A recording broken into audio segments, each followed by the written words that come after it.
Well, I thought I'd do a video or maybe a documentation of my life now with HCM, which is hypertrophic cardiomyopathy. Cardiomyopathy. So that's a hard one to say, but anyway, so I just recently got diagnosed with this during my recent hospital stay. And you know, this has been going ongoing for years. You know, 7-8 years ago, I was doing a lot of running back in the day, and I've always been a mountain biker. You know, and probably since the early '90s, I've been mountain biking, and about 10 years ago, I was putting in, or longer, I was putting in, you know, 1,000 to 2,000 miles per year on my mountain bike. And then about 2017, I was doing a lot of running at this time, and still putting in about 1,000 miles a year on my mountain biking. It got I remember specifically I'd went for a night run one time, and it was supposed to be just a really easy run, and just just mainly a lot of sauntering and just light jogging on this run, you know. And I took off, and I couldn't go a quarter of a mile. And I got this tightness in my chest, and it just felt like I was kind of breathing through a straw.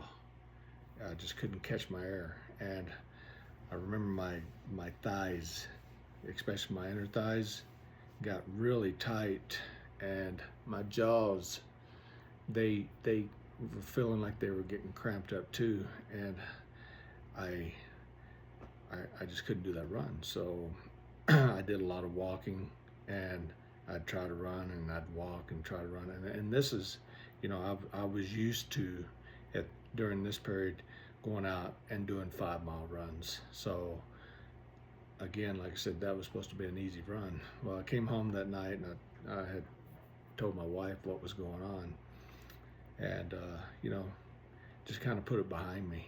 And a couple weeks later, I'd went out on another run, and the same exact thing happened to me. And it was during a different time of day, you know. The first time was at night, this time was in the morning. And so I got a little frustrated on that, and I noticed it started happening more and more. And then it was happening on my bike rides too. I'd go out with my buddies who I've been riding with for years, and we're all in the same age group and stuff. And I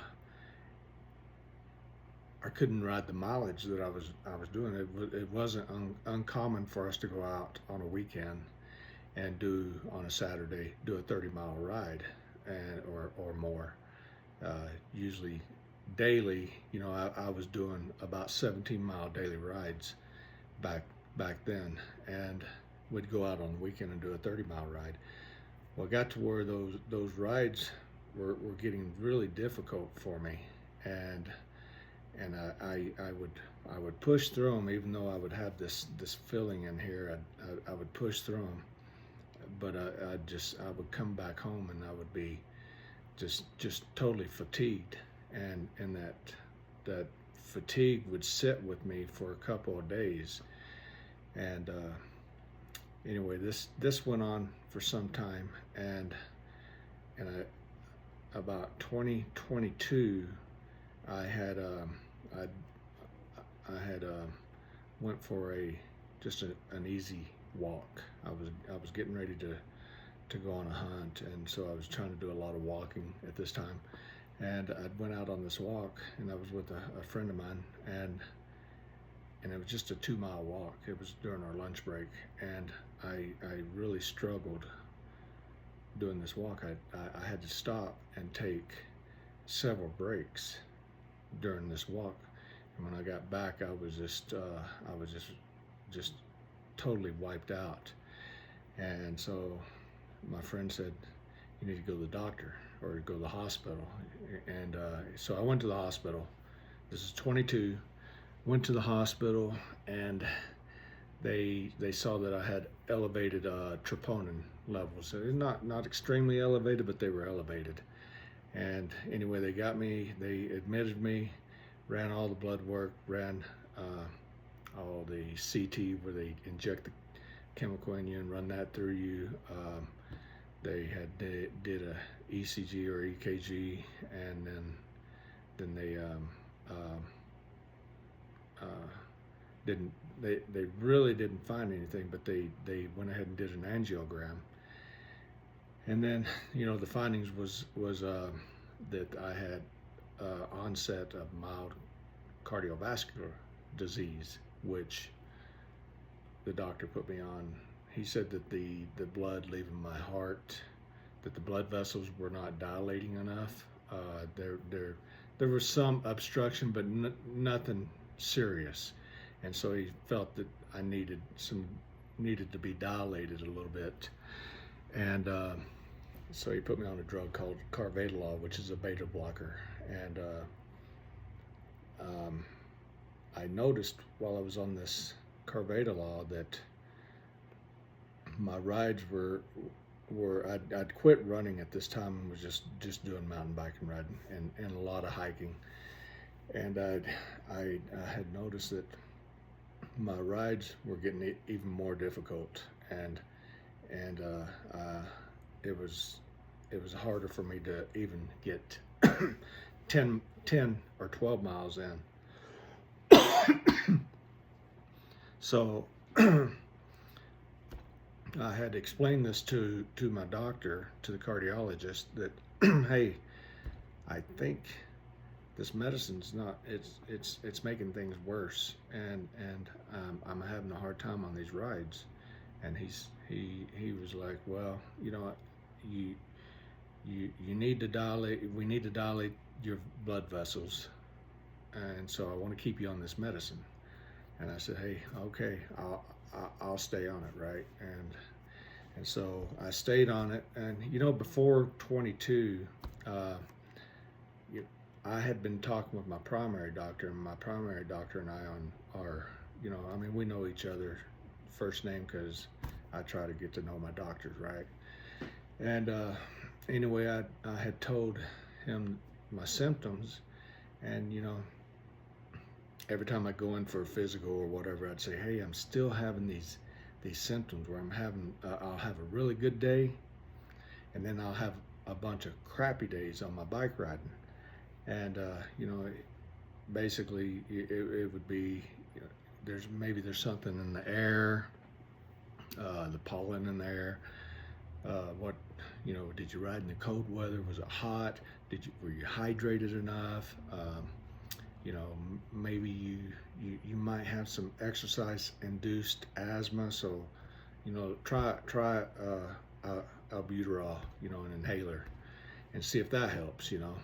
And monitor your blood pressure, you know, while you're out riding. You know, get you one of those wrist things and monitor your blood pressure. Because at this time I was having also, I would have these where I would feel like I'm gonna pass out. You know, I'd get out of my truck and go walking in the store, and I'd feel like I was gonna pass out, and I'd have to stand there and really concentrate to keep from passing out. I never did pass out, but there was always a near passing out. And it got to where it was happening on my bike rides too. I would take off, and then I would get that feeling, and I don't know how I never passed out, but I didn't, you know, and I was able to stay on the bike. But so that was going on, and then of course 22 came around, and they diagnosed me with mild cardiovascular disease, you know, and put me on carvedilol. And I told the doctor that, hey, it's making it worse, and he wanted to keep me on it, so I stayed on it, right? And during that time, my bike riding got I went from riding prior to 22. I went from, you know, each year I was getting less and less on my mileage. In fact, by the time 22 rolled around, I think I was right at 1,000 miles. And then during that year, my mileage went even in half. It went down to 500 miles because I would leave the house. Typically, I'll get on my bike and leave the house, ride straight out to the trails. And I'd leave the house and I got this small hill that I got to climb. And if those feelings didn't set in on me going up the hill, I knew it was going to be a good day. But if I started up the hill and I got that tightness and stuff, I couldn't push through it no more. At one time, I could push through it, and it got to where I couldn't. So I would just turn around and not ride. So I was having more of those bad days. And then, you know, there was another symptom that I had noticed that, and this had been going on for years, that if I ate something, I could not physically go out and ride my bike. I couldn't go out and mow the yard or anything that required me to use physical strength, you know, because I would get all that feeling again. And so if I knew I had chores to do or knew I had to do some physical work, I wouldn't eat. And same with, like, if I went for a bike ride, I would not eat at all that day, because it somehow, and I kept thinking it was a mental thing. And, you know, and I would tell my doctor about that, and he would just say, well, just try to eat a lighter meal. And I said, it doesn't matter if I drink a protein shake, if I eat anything, it causes these feelings when I go out and exercise. So, like I said, my bike riding got worse in 22, 21, and then this year, 24, back in September, I had went out on a bike ride, and I really struggled on the last 7 miles of that bike ride. I at one point I thought I was really going to have to call my wife to come and find me on the trail, because it was just extremely difficult. And I just kept pushing through it. Got home, and it was a 13-mile ride, and I was just extremely exhausted. Well, anyway, a couple days later, and I'd just done my physical right before that, right? Anyway, a couple days later, after that bike ride, I started experiencing pain, like a bruise right in here, and it was just a bruising pain. And you know, I didn't think much of it, and then, you know, the next day it got a little worse, and then it started moving down to my right rib cage. And I decided to go for a walk that day, and I had that inhaler, and I had never used this inhaler, and I thought, I'm going to try it, you know. And I took the inhaler, and I went for a walk, and I couldn't do that walk, not even 1 mile. I turned around, came back, and then the next day my pain had went all the way from here, and then it went up into my traps, and my traps were really hurting bad. That my traps hurt the worst. And so, man, I came home that night, and I was just so exhausted because I hadn't been sleeping because of this pain. And anyway, with my wife, her cousin is a nurse, she said, I think Jack might have pleurisy. He needs to go get in and get seen, and especially if he's having chest pains, right? And so I called my doctor, and he was able to get me right in, and he did diagnose me with pleurisy and prescribed me a steroid. But because I had chest pain, he wanted to run an ECG on me, and so he hooked me up, and he didn't like the readings. he said your readings look, there's something going on there. And he said, I think it's probably because of the pleurisy, but I need to send you over to the ER. So I went over to the ER, and of course they didn't like the readings either when they hooked me up, and so they started running all these heart checks on me, and the only thing that was really elevated was my white blood count. Nothing else was alarming.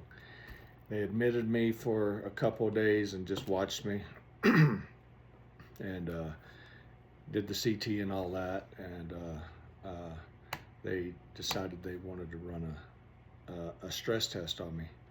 So they released me on the condition that I would come back for the stress test.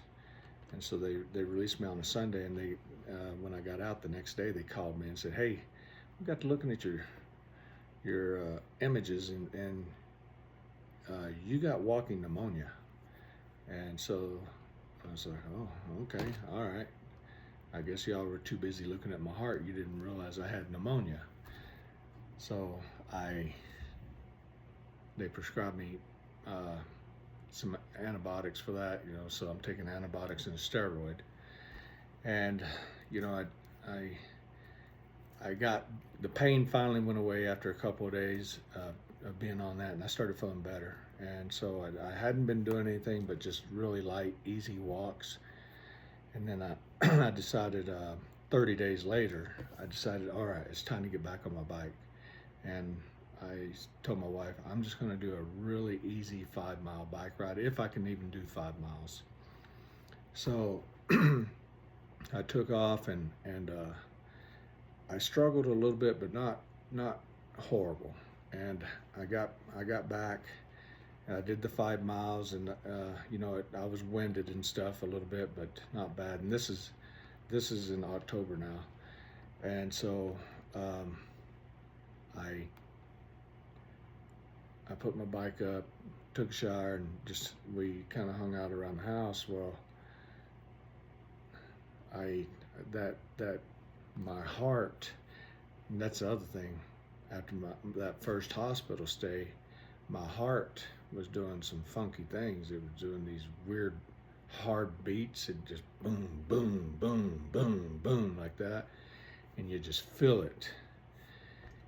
And it would come on like after I ate dinner, or just sitting here on the couch watching TV. It would just start pounding real hard, and it'd be up in the 90s. My heart rate would be in. Normally my resting heart rate is in the 52, 48, and anyway, it would just pound real hard. So that night, I was sitting here on the couch, and my heart it wouldn't quit pounding. It just kept pounding real hard. And so I told my wife, I'm going to bed. Maybe this will get better. So I went to bed. Didn't sleep real well that night, and I woke up the next morning, and it felt like I had just a kind of a buzz going in my heart and kind of in my head. It was a weird feeling, but I didn't feel bad. It was kind of like if you drink too many Red Bulls. That's how I felt. Like I drank way too many Red Bulls, and I hadn't had any caffeine. Anyway, I got up, and I had already planned to go with my brother-in-laws to get some firewood, and we went out and cut firewood. And I was really struggling out there cutting firewood, and just was short of breath. We got home, offloaded the wood, and I was just extremely exhausted and just having a hard time breathing. I went and took a shower and told my wife that I was going to go lay down, and I went and laid down, and I couldn't rest. For an hour I stayed in bed. My legs were real restless, and I got up out of bed, and I was just disoriented, having a hard time breathing, and all of a sudden there was a loud wheezy noise that was coming when I would breathe. And so my wife said, we need to go to the hospital, and said, I said, let's wait. Let's see if I get better, you know. And she said, "Do you want me to call the ambulance?" And I said, "No." And she said, "Then let's go to the emergency room." And so anyway, I went to the emergency room. Got there, they got me right back to the room and put an ECG on me, and they didn't like that reading. My oxygen was down to 79 at this point, and so they had a feeling that I was in some sort of heart attack or some heart failure or something going on. And I told them I just got diagnosed with pneumonia, you know, a month earlier, and so they got me. Of course, they gave me nitrogen and some sort of blood thinner. I forget what it's called, LASIK, you know, to get the liquid off around my heart. And I forget what the blood thinner is called, but anyway, they got me on all that and got me on the oxygen. And I started feeling, you know, once I got the oxygen on, I did start feeling better. Well, they ended up admitting me, and I stayed for 3 days, and they ran all kinds of tests on me, and did a stress test on me and all that. And what they did diagnose me with was the HCM, and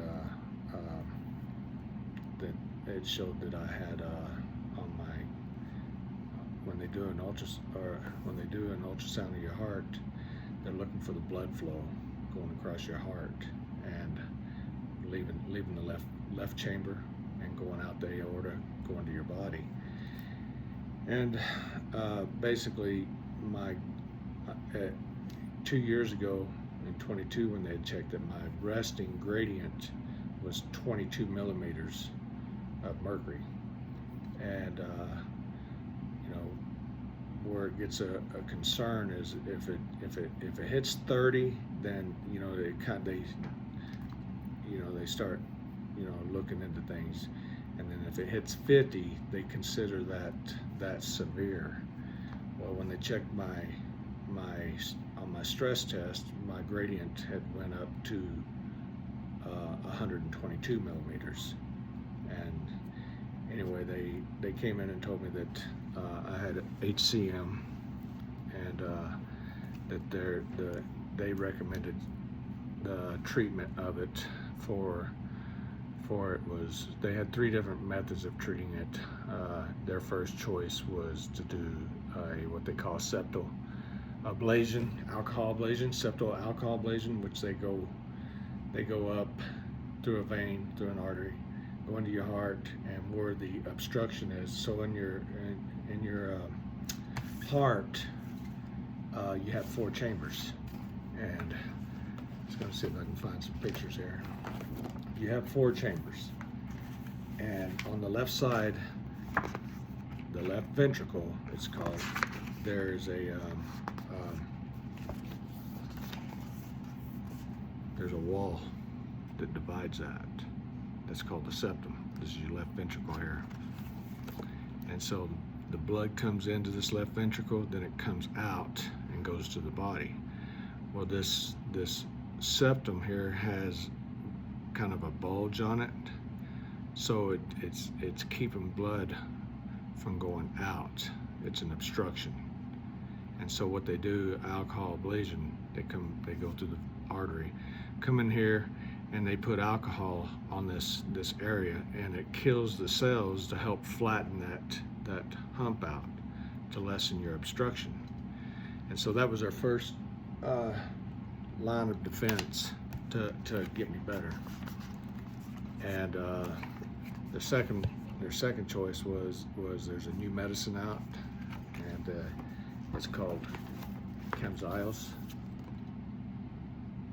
And so basically your heart, what this Camzyos does, is new on the market. They've tested it over in Europe for the last 2 years. I believe they developed this for COVID heart patients back in 2020, and it worked so well on HCM patients that they started testing it there in Germany or Europe and it's done really well. And people are going back to living a full productive life, you know, and doing the things that they once loved. But on the normal heart, this is the way they explain it. On the normal heart, you got these proteins, right? And so they're binding to this, what they call this rope here, the actin, and that's normal. But on an HCM patient, all your proteins, they're not relaxing, okay? And so my heart would not relax. It's got a good squeeze, but when it would relax, it wouldn't relax all the way, and then it would do a double squeeze, and so it wasn't getting relaxed enough to move the blood, is what they say.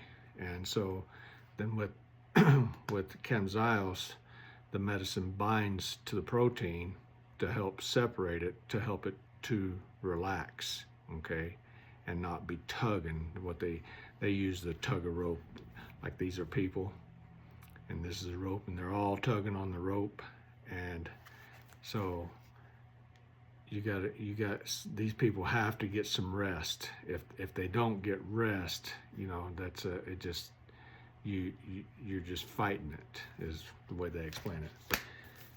Anyway, so that was their second choice, was Camzyos, but it's a very expensive medicine.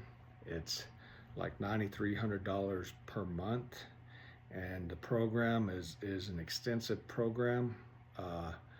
You know, your doctor has to be enrolled in what they call the Camzyos RMS program. It's the Risk Mitigation Safety Program, because it's regulated by the FDA. Your pharmacist has to be enrolled in it, and then you as a patient has to be enrolled in it. And so when you get on this medication, you know, it's all based off of your imaging from your ultrasounds and your echoes, and when they put you on this medicine, you have to go back every 30 days, basically every 4 weeks, and they have to do new imaging of your heart to verify that the medicine is in fact helping, or is it making your heart too loose, you know, that the whole purpose of it is to relax your heart and to make that obstruction smaller. So they're monitoring that, and they monitor that every 4 weeks. You have to go get these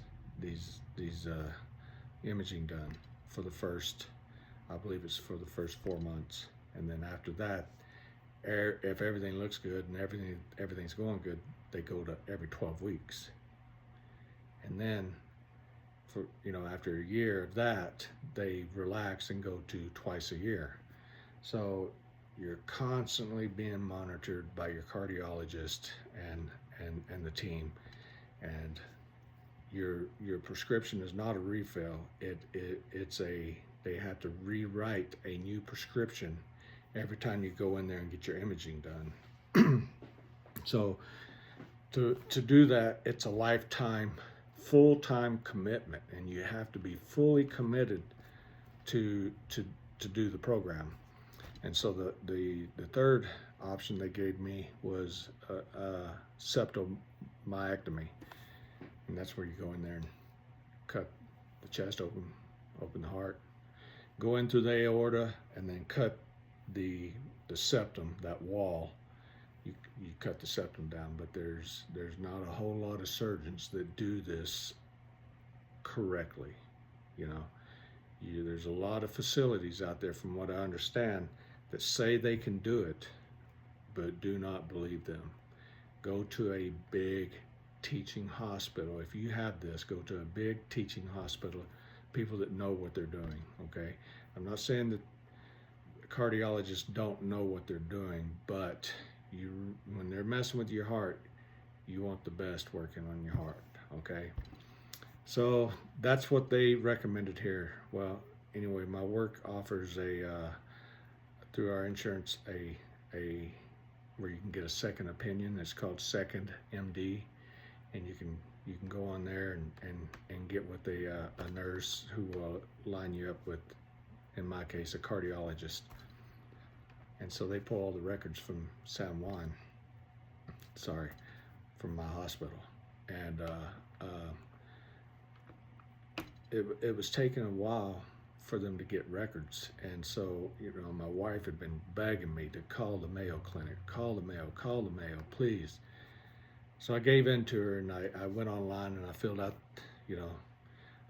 the form for the Mayo. The very next day, the cardiac nurse called me, and she had read my form that I'd filled out, and she's really concerned. I mean, you could hear it in her voice about my symptoms, about how I've been diagnosed and all that. And so she wanted me to come down within 3 days to see the cardiologist. And but I had to go get my records from the hospital, and I said, I won't be able to get those records in that amount of time. I said, give me a week and a half. And so she did. Well, to my surprise, I was able to get those records, all the records, the very next day. And so, but anyway, I went down there, and I was, the Mayo Clinic is unbelievable. I've never experienced a medical facility that's ran like the Mayo Clinic. They get you hooked up onto an app on your phone, and they do a lot of communicating through the app. Your nurse is constantly sending you messages. They get all your appointments scheduled, and they're all on the app. You do all your pre-check-in on the app, and then they also you turn your location on for them, so they know where you're at when you're coming down for your appointment, and they know how far you're out. And then once you get to the hospital, you can check in via the app. But if you're a first timer, it won't let you check in, so you have to go in. And everybody at that hospital, it was such a clean, friendly environment. The parking lot was friendly. It was easy to park. It was easy to walk into the hospital. And I had 5 appointments while I was down there, and I mean, I never waited for more than 10 minutes. There was one appointment, I sat down, and 10 seconds later, they called me back. And it was just a great setting to be in. Anyway, I ended up meeting with the cardiologist, and he was awesome.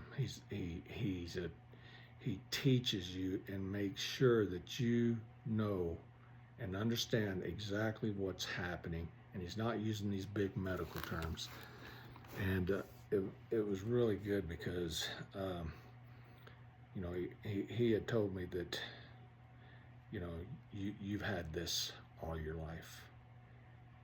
He said it didn't just happen. HCM it's usually genetic, and I think you're genetic. He said, we're running the blood work, we're going to verify that, but I'm pretty sure it's genetic, and you've had it all your life. And he had me think back to different times in my life, and it all made sense when certain things were going on that happened to me in my life that I didn't feel right. I felt there was something going on, but I was afraid to tell people, And anyway, it was a relief because I've been telling my healthcare people that all my symptoms, and they were misdiagnosed. And from what I understand, HCM, and they call it LVOTO, which is left ventricular outlet flow obstruction, is hard to diagnose, even though you show these symptoms, but those symptoms could be something else, but with the right training and the right facility with the right equipment, they can diagnose it really easy. And that's, I guess what I'm saying is, if you ever have these issues, these symptoms that I'm telling you about, go to a big hospital. Don't waste your time at a small hospital. go to a big hospital and let them know your symptoms. You know, call them, let them know.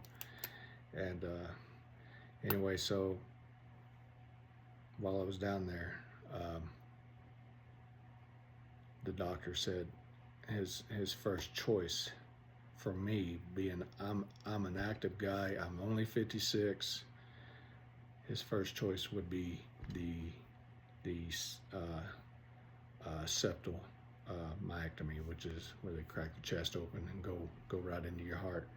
And the reason he said that, a couple of reasons: my age, my health. I don't have any other medical issues. I'm pretty healthy, even though I don't look like it right now. I've gained weight, being stagnant because I can't do anything. I mean, after my last heart failure, and by the way, when I was in the hospital in September, I was in the hospital because I had heart failure, not pneumonia. That heart failure caused my blood to sit there and circulate in my heart and back up into my lungs, and that's why I got the liquid on my lungs. So it wasn't pneumonia. It was due to heart failure. And it wasn't until my second stay in the hospital here that they diagnosed me with HCM and LVOTO. And then, of course, the Mayo Clinic said, yes, you have LVOTO, and we think that you should have the myectomy because of your age and your health, okay? And because I'm an active person. So that being said, when they go in there and they cut that wall where it's thickened, it's cut out, and there's no scarring, and you're free, no obstruction.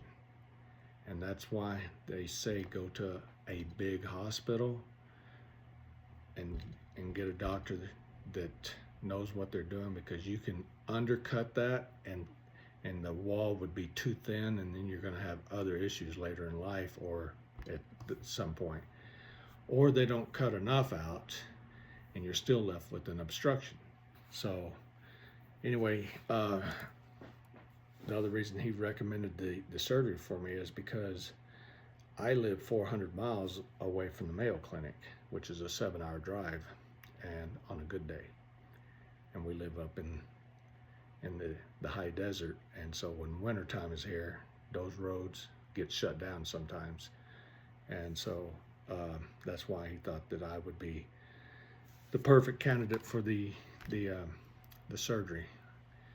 And then his second choice was the Camzyos because of the success that they've had on the Camzyos, and this Mayo Clinic there in Phoenix has already done 100 patients on this Camzyos. Now this Camzyos, like I said, is a new medicine. It just got released by the FDA this year in the States, and you've probably seen commercials on it. So that being said, his third option and last resort would be the alcohol ablation, but that is not the first, because when they do the alcohol ablation, what they do is they go in there and they put that alcohol in your heart, and he explained it that they're giving you a mild heart attack, okay, when they do that. And so that alcohol, yes, it flattens it out, but it's also scarring, so you still have some sort of obstruction there. And because of my active lifestyle, he just does not feel that would be the way to go. So he wanted to wait till he got my blood test back to verify that I didn't have any other issues going. And so he got my blood results back and everything was good on my blood. So he said, yes, it is genetic. And so they're going to do a genetic testing on me to verify. They're also going to do a cardiac MRI on my heart, and that's they do that for, you know, basically if you're getting prepped for surgery, they need to know they need to see the full picture of your heart, and that's what that cardiac MRI is for. And anyway, so he called me and he said, let's go ahead and get you started on the Camzyos. He said, we're going to get you feeling better sooner, because surgery will take place in Rochester, Minnesota at the Mayo there, and that's at least 2 months away. So his thinking is, let's get you started on the Camzyos and get you feeling better and get you back into a normal, somewhat normal life. You know, he thinks on the Camzyos I will start feeling better within 2 weeks and then continue to improve. So we'll start me on Camzyos, and I'll go back down there 4 weeks later, and then we will take the picture of my heart and we'll do the MRI. And you know, at that point I can decide, we can decide, my family and my cardiologist, if we want to continue with Camzyos or go ahead and schedule surgery. Because he said that we can start on the Camzyos and schedule surgery down the line. If it gets too much for you to travel, we'll go ahead and start moving towards surgery. But right now, let's start on Camzyos. But anyway, I wanted to post this video, and I know it's long. I wished I could have cut it down, but if somebody's having these issues, I really want you to know you're not crazy. You know, all these years I thought that I was crazy, and it's a relief. I start my Camzyos, that's the other thing, tomorrow. So I am excited, because I'm not the type of person that can just sit around and do nothing. I have to be doing something, and I got to work out. And it's been really frustrating, because that's just not me, and I'm ready to get back to living a long, fruitful life. I still want to be that guy that's in his 70s out there on the mountain bike trails and kicking butt and beating those young guys out there, you know. And that's the coolest thing, when you can go out there and outride some of these young fellas. Anyway, if you're dealing with this, I wish you the best. So, adios.